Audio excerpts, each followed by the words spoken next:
Alors, je vais pas révéler un secret, vous avez 45 ans, je crois. Ouais.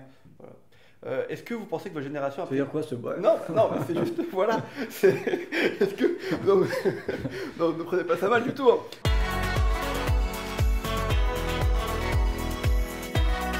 Bonjour Boris Vallaud. Bonjour. On va enlever nos masques, on est à la bonne distance de sécurité, on s'est lavé les mains juste avant. Merci à vous d'être là sur Un Défi. Vous êtes député des Landes du Parti Socialiste. Vous avez été secrétaire adjoint de l'Élysée sous François Hollande. Et certains prétendent que vous êtes le dernier des socialistes. C'est lourd comme étiquette à porter, ça. Ouais, c'est vaguement inquiétant, oui. Surtout que je suis pas sûr qu'on se reproduise en captivité, tout ça.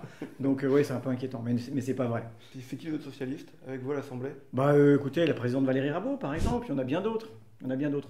Je vais vous dire, il y en a même qui sont plus au Parti Socialiste, et qui, j'en doute pas, le sont. Peut-être certains ne mettent pas de mots sur ce qui les révolte, sur leur désir de justice. Voilà, ils sont socialistes. Justement, le socialisme, la gauche, vous en parlez dans votre livre, Un esprit de résistance, chez Flammarion. Vous avez répondu à ma question préférée quand je reçois des gens de gauche, c'est quoi la gauche? Ah. Vous mettez plusieurs pages pour répondre, hein, c'est pas en 2 pages, attention. En 5 mots, c'est quoi la gauche? C'est la justice, c'est l'égalité, c'est l'émancipation, c'est la bonne vie, l'amélioration de la condition humaine. Voilà ce que l'on peut dire. Et puis c'est des principes dont on doit s'efforcer de ne pas se départir parce qu'ils sont des boussoles. Qu'est-ce que vous diriez à un jeune qui va voter pour la première fois en 2022 et que vous aimeriez voir voter pour la gauche, par exemple? Ben, je dirais que il faut qu'il fasse confiance à son cœur. Il a au fond de lui des choses qui le révoltent. Il a des envies de justice, des envies d'un monde meilleur, avec moins d'inégalités, dans lequel on vivrait tous mieux, et que c'est l'aspiration de la gauche. C'est que la gauche qui fait ça? Je pense que de façon constante, avec cette détermination à transformer le monde, je crois que c'est le cas. Je crois que c'est le cas. L'obstination dans la réduction des inégalités, dans la recherche de la justice, je crois que c'est, en tout cas moi, c'est ce qui me guide. Se souvenir chaque matin pour qui on se bat. Voilà. Et cela, moi, je les vois dans ma permanence toutes les semaines. Est-ce que Jean-Luc Mélenchon, selon vous, est de gauche? Bah, il est de ce spectre très large de la gauche, historiquement. Hein. Il est au PS, alors. Il était au PS, mais j'allais dire, comme beaucoup. Ouais. Finalement, beaucoup de partis qui existent aujourd'hui sont passés par le Parti Socialiste. C'est-à-dire que beaucoup de ce qui était internalisé en termes de courant a été externalisé. Voilà, ce que l'on pouvait essayer de régler en famille, finalement, on le fait sur la place publique. Il y en a qui disent beaucoup, la France Insoumise, c'est l'extrême gauche. Et les jeunes sont très intéressés et très portés sur les extrêmes. Est-ce que pour vous, il est extrémiste un peu, Jean-Luc Mélenchon, ou pas du tout? Bah, il a une forme de radicalité, ça c'est certain. Il a une culture qui est héritière de la gauche révolutionnaire, qu'il a matiné d'autres influences, notamment latino-américaines. Ouais. Moi, je suis d'une gauche qui est réformiste, mais je crois que le réformisme peut être radical. Voilà. Et je pense qu'il faut une forme de radicalité qui est consubstantielle à l'ambition de transformation. Et quand on fait sous le Front populaire les congés payés, c'est du réformisme radical. Lorsque on fait les 35 heures, c'est du réformisme radical, voilà, par exemple. Je vous demande ça parce que les jeunes, c'est vrai, ils votent beaucoup pour les extrêmes. Comment vous l'expliquez? Beaucoup pour l'extrême droite et pour l'extrême gauche, entre guillemets. Je sais qu'ils n'aiment pas qu'on dise ça à la France Insoumise, mais c'est un peu le cas. Je comprends qu'ils votent aussi beaucoup pour Emmanuel Macron. Je crois qu'on a une jeunesse qui cherche et qui, au fond, se disperse. Ouais. Si elle veut penser à son avenir, si, au fond, son aspiration, c'est vivre dans un monde qui reste vivable parce qu'il y a moins d'inégalités, habitable parce qu'on a surmonté la question du changement climatique et de la crise environnementale, eh bien, je crois que c'est le projet d'une gauche de transformation écologique et sociale. Je l'ai dit, votre livre Un esprit de résistance aux éditions Flammarion, vous parlez d'une rupture nécessaire. Alors, je ne vais pas révéler un secret, vous avez 45 ans, je crois. Ouais. Voilà. Est-ce que vous pensez que votre génération... Ça veut dire quoi ce bois? Non, c'est juste... Voilà. Est-ce que... Non, ne prenez pas ça mal du tout. Hein. C'est juste une info que je sors. Est-ce que vous pensez que votre génération a pris toute sa part dans la reconstruction et le combat de la gauche? Bah, elle est en train de le prendre. Mais c'est pas trop tard aujourd'hui? C'est jamais trop tard. Vous savez, malheureusement, la raison d'être de la gauche et du socialisme, elle est consubstantielle je veux dire, à un monde perclus d'inégalités, un modèle économique au pied d'argile, un monde qui se défait. Voilà. Et donc, quand je parle d'un esprit de résistance, c'est à la fois résister à ce monde qui se défait sur le plan des libertés publiques, sur le plan de l'attachement à la démocratie, sur le plan de la défense des droits sociaux et de ce qui est au fond notre commune humanité, mais c'est aussi insuffler l'esprit de résistance au sens où on l'entendait après la Seconde Guerre mondiale, c'est-à-dire ces grandes transformations sociales qui aspirent au milieu de grandes révolutions, je pense notamment évidemment à la révolution numérique, au changement climatique, à apprivoiser le hasard. Et donc à se dire comment on fait pour construire le monde de demain, mais avec les gens d'aujourd'hui. L'industrie de demain avec les ouvriers d'aujourd'hui. La rupture qui est nécessaire. Oui, en fait, je reprends. Évidemment, les très jeunes comme vous ne peuvent pas. Non. Mais je reprends la geste qui avait été celle de François Mitterrand, avec cette audace quand il dit, il proclame qu'il faut changer la vie. Il dit qu'il faut rompre. En l'occurrence, à l'époque, c'était avec le capitalisme. Là, je pose la question de la même manière, avec quelle audace, quel geste, avec quoi on veut rompre. Je le dis, on veut rompre avec un monde devenu invivable du fait de l'explosion des inégalités et qui, au fond, sape tout. Cette inégalité, ça sape tout. Ça sape notre capacité à vivre ensemble, ça sape nos modèles politiques, nos modèles sociaux. Ça, au fond, nous pousse à l'individualisme et à l'égoïsme. Et donc moi, je veux rompre avec ça pour se donner des raisons de vivre ensemble, d'avoir des aspirations et des projets en commun. Et puis rompre avec un monde inhabitable du fait de la menace environnementale. Et là aussi, on sait qu'elle va frapper d'abord les plus modestes, parce que c'est d'abord une crise qui est perclue d'injustice. Justement, vous parlez de cause environnementale. L'écologie, c'est de gauche. C'est quelque chose qu'on entend dans l'inconscient des gens. Moi, je ne comprends pas qu'on dise que l'écologie aujourd'hui soit de gauche. C'est-à-dire que la question environnementale, vous en parlez d'ailleurs dans votre livre. Elle est le problème de tout le monde. Mais le fait de vivre sur la même planète ne crée pas forcément d'évidence des solidarités nouvelles et une communauté de destin. On peut être dans le sauf qui peut. Et dans le sauf qui peut, c'est chacun pour sa peau et c'est la loi du plus fort. Ou on peut se dire, en réalité non, la question environnementale, elle est un levier de transformation sociale considérable. On peut, à travers la question environnementale, améliorer la condition de beaucoup, et en particulier des plus modestes. Et donc oui, il y a un chemin de gauche et il faut apprivoiser et surmonter cette question environnementale par la gauche. Et la façon dont je conçois la question environnementale, c'est celle-là. C'est l'écologie des inégalités. C'est l'écologie des vulnérables. C'est une écologie d'une certaine manière. Pour tous ceux qui souffrent, qui va desserrer la ceinture. On pense souvent que ça va falloir serrer la ceinture. Du 1% des plus riches du monde qui cumulent 50% des émissions de gaz à effet de serre. Mais pour les plus pauvres, les plus modestes, c'est une écologie qui doit desserrer la ceinture. Mieux vivre, mieux habiter, mieux se déplacer, mieux se nourrir. C'est la question des passoires énergétiques. Mais donc c'est de gauche ? Donc c'est de gauche. Donc le chemin, il y a un chemin de gauche pour surmonter cela. Sinon, je vous le dis, la transition environnementale, elle peut se faire dans une immense brutalité et en laissant sur le côté des gens qui seraient réputés inadaptés au monde de demain. Voilà. Ça peut être très brutal, très malthusien, très... Et puis à la fin, il n'y en a que quelques-uns qui s'en sortent. Et vous avez bien compris, moi je ne fais pas de la politique pour quelques-uns, je fais de la politique pour le plus grand nombre et pour ceux qui subissent l'histoire, avec sa grande hache, comme on dit. Oh, je ne connaissais pas, c'est joli ça. Pas de moi. Que oui, que non, on va faire que oui, que non, vous répondez que par oui ou que par non aux propositions que je vais vous faire. C'est pas toujours facile, vous allez voir. Que oui, que non, est-ce que c'est vrai que vous êtes né au Liban ? Oui, c'est facile ça. Ouais, mais où ça, oui, normalement j'espère pour vous que vous savez où vous êtes né. Mais où ça au Liban ? À Beyrouth. Et vous avez grandi là-bas ? Non, c'était le début de la guerre civile, donc j'y suis resté que quelques mois, et puis la situation devenait un peu compliquée. Très bien. Que oui, que non, est-ce que vous pouvez me citer un bon ministre actuellement ? Non. Aucun ? C'est radical. De bons ministres ? Un secrétaire d'État, un bon ministre. Non, mais si vous me dites non, moi je ne vais pas vous forcer. Hein. Il y a beaucoup de ministres sans portefeuille en ce moment. Donc eux, ils font pas trop de dégâts, donc on peut dire qu'ils sont pas trop mauvais. D'accord. Que oui, que non. Est-ce que vous avez déjà eu un CDI ? Je suis fonctionnaire. D'accord. Donc je suis fonctionnaire titulaire. Non, j'en parle parce que dans votre livre, vous parlez en disant du fait qu'il ne faut pas se battre forcément pour avoir un CDI. Non, je ne dis pas ça. Je dis qu'il faut qu'on soit capable, parce que le constat, c'est celui-là, c'est qu'il n'y a pas que des CDI, c'est qu'il faut qu'on ait un modèle social qui fasse en sorte que les transitions professionnelles ne soient pas autant de sauts dans le vide. Et aujourd'hui, on a un modèle qui est, qui est pas capable de ça, qui n'est pas capable d'apprivoiser ce que j'appelle le hasard. Et puis je dis aussi qu'il faut, pour un certain nombre, il faut distinguer l'emploi du travail. Il n'y a pas forcément d'emploi, mais on ne manque pas de travail.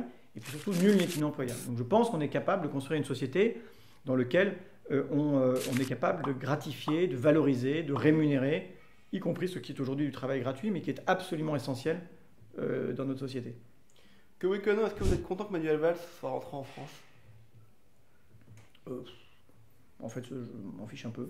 Vous avez travaillé un peu avec lui quand vous étiez... Oui, oui, mais enfin, il nous a quittés, comme on dit. D'accord.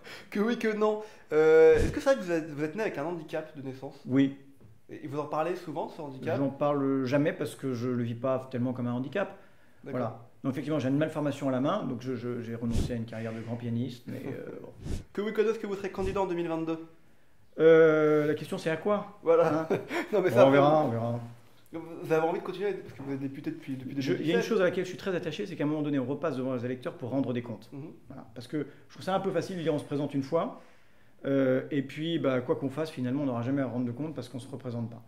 Donc je pense que c'est nécessaire de se représenter et pour être battu ou réélu. On pourrait même se poser la question de savoir, pour ceux qui ne veulent pas se représenter, s'il ne devrait pas y avoir une forme de reddition des comptes. Ils se présentent, ce serait un suffrage non électif, mais qui permettrait au fond de dire est-ce qu'on a été content ou pas de ce qui s'est passé. Boris Ballot, Younes Benadou, il est lycéen, il a 17 ans, il a créé un média qui s'appelle l'Observateur politique, où il donne son avis, principalement avec des personnalités de gauche. Il parle majoritairement de politique et il avait plusieurs questions à vous poser. Regardez, on répond juste après. Enfin, vous répondez juste après. Boris, bonjour Alex. Boris Ballot, je suis très heureux de pouvoir vous poser des questions aujourd'hui. Je vais commencer directement. Vous êtes responsable du projet présidentiel du Parti Socialiste et vous disiez il y a quelques jours que la gauche devait se recentrer sur sa fonction première, qui était de parler à tous les Français qui avaient la vie dure. Aujourd'hui, force est de constater qu'une partie des Français qui ont la vie dure, je pense notamment au milieu agricole, au milieu ouvrier, les plus précaires, se sentent oubliés par la gauche. Et beaucoup sont tentés par l'extrême droite. Je ne généralise pas, j'essentialise pas évidemment, mais aussi par le vote RN plus généralement. Comment faire pour proposer une offre politique qui puisse séduire ces gens-là, les plus précaires, les Français qui souffrent le plus, afin d'éviter et d'enrayer l'extrême droite et le vote à l'extrême droite plus précisément? Quelles sont les solutions à apporter pour que la gauche se recentre sur sa fonction première, comme vous l'avez dit? Vous êtes responsable du projet présidentiel du Parti Socialiste? Le projet du Parti Socialiste pour les élections présidentielles. Après, il y aura des candidats qui sans doute mettront évidemment leurs pattes. Non, pour répondre, d'abord je pars du même constat que celui qui est fait là.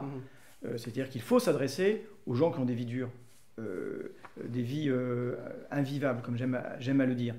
C'est ceux que je vois dans ma permanence. Il y a des ouvriers, il y a des agriculteurs.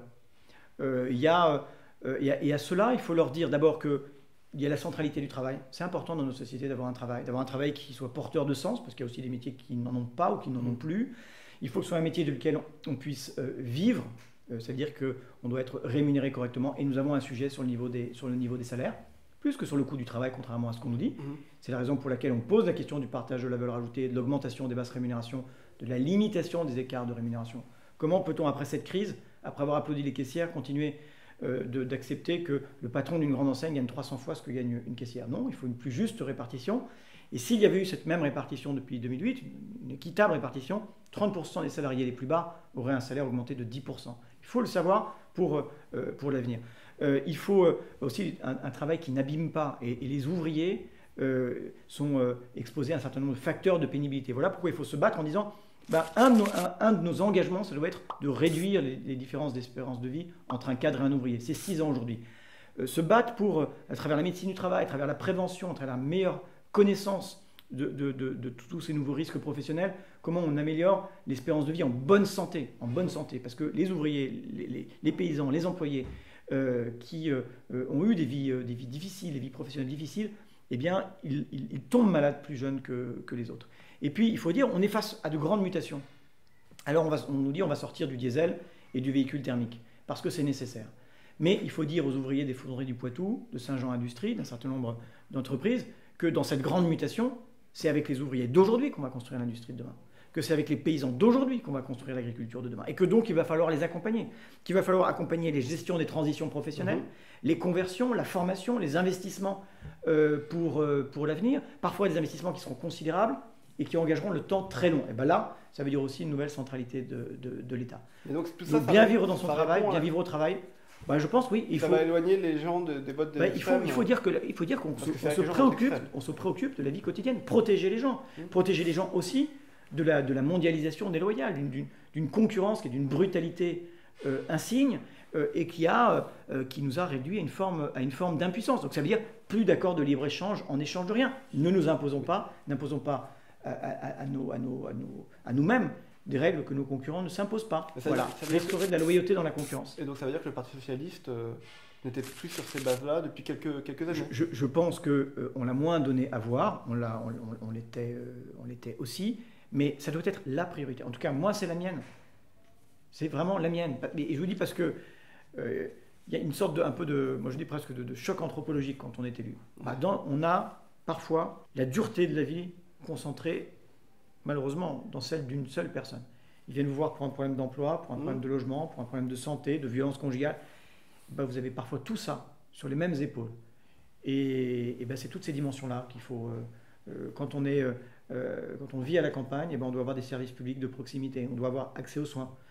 Si je dis ça, c'est pas par hasard. Dans les années 90, la différence d'espérance de vie entre un hyper-urbain et un hyper-rural, c'était 2 mois. Aujourd'hui, c'est 2 ans et 2 mois. C'est insupportable. Voilà, la gauche, c'est ça.